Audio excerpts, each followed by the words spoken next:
সমন্বয়কদের সাথে আমি এখন পরামর্শ করে যদি এই শহরে যতটুকু গাছ লাগে, কর্মজীবী লোক এখানে আছে, তারাও অনেক সময় ক্লান্ত হয়, তারাও এই গাছের নিচে বসে। এখন দেশটাকে নতুন করে সাজিয়ে নেওয়ার জন্য চেষ্টা করে যাচ্ছে।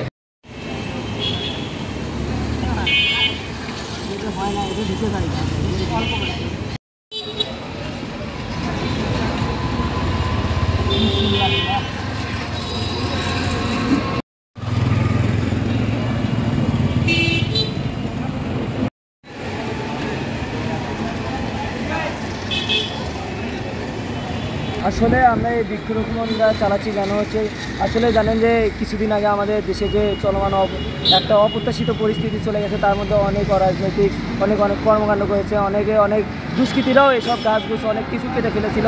তারপরে আমাদের এখন বর্তমান সময়ে গাছ ধরে নেওয়া আমাদের উপকারী। এখন ধরে নেওয়া যায় যে আমরা এখন এখানে গাছের নিচে দাঁড়াই আছি, এখন আমরা ধরে নেন যে ছায়া পাচ্ছি, অনেক কিছু পাচ্ছি। সবাই এখানে ধরে নেন যে অনেক কর্মজীবী লোক এখানে আছে, তারাও অনেক সময় ক্লান্ত হয়, তারাও এই গাছের নিচে বসে। এখন এই গাছ যদি আমাদের না থাকে, আমরা পর্যাপ্ত অক্সিজেন পাই না, কোনো কিছুই পাই না।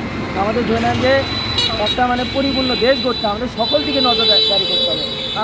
আমি অনেক দুষ্কৃতীরা আমাদের দেশটাকে নষ্ট করতে চেয়েছিল। আমরা এখন ধরে নেন যে গাছ লাগাচ্ছি সকল দিকে। আপনি 7 মাসের দিকে গিয়ে দেখতে পাবেন আমাদের বগুড়া অনেক শিক্ষার্থী তার ট্রাফিকের দায়িত্ব পালন করছে, অনেকে দেয়াল নষ্ট হয়ে গিয়েছিল সেগুলো তারা ঠিক করছে। সকল কিছুর দিকে তারা হচ্ছে আমাদের এখন দেশটাকে নতুন করে সাজিয়ে নেওয়ার জন্য চেষ্টা করে যাচ্ছে। সকল শিক্ষার্থীকে আমি ধন্যবাদ জানাতে চাই, তারা যেন সকলে মিলে দেশটা আবার নতুন করে করতে পারি। সবাই আমাদের জন্য দোয়া করবে। যদি 1000 গাছও দিতে হয় তবু আমি দিতে প্রস্তুত আছি।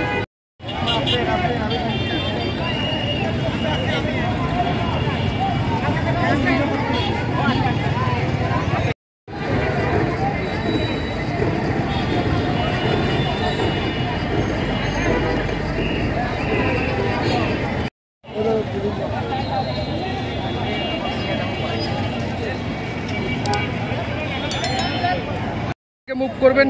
হ্যাঁ,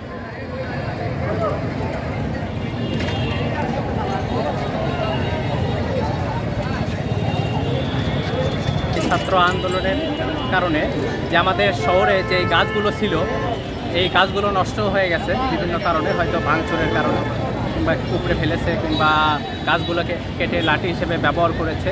তো এই গাছগুলো কেটে ফেলার কারণে আমাদের শহরের কিন্তু একটা বৃক্ষের অভাবে পরিণত হয়েছে, আর রাস্তায় থাকা জায়গায় হয়ে গেছে।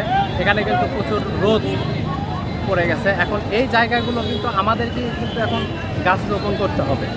তো ইতিমধ্যে ছাত্র সমাজ উদ্যোগ নিয়েছে যে এই ফাঁকা রাস্তাগুলো গাছ রোপণ করার। তো আমি আমার পক্ষ থেকে আমি দেশের বিভিন্ন জায়গায় বৃক্ষ রোপণ করি। এই আমার জায়গা থেকে আমি এসেছি।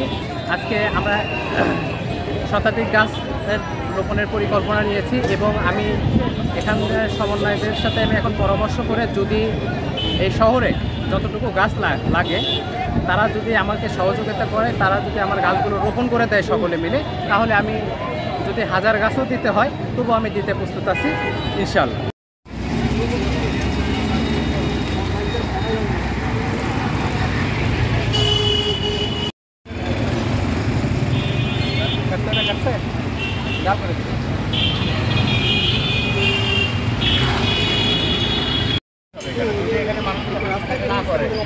যেসব গাছগুলো আমরা ভেঙে গেছে, গাছ লাগাচ্ছি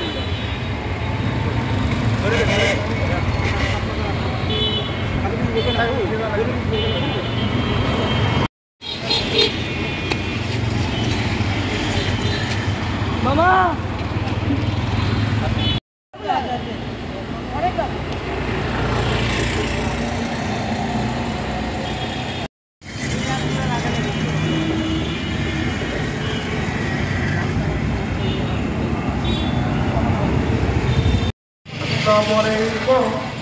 বিএনপি ভারপ্রাপ্ত চেয়ারম্যান দেশ নায়ক তারেক রহমান বগুড়াবাসীর প্রতি অনুরোধ জানিয়েছেন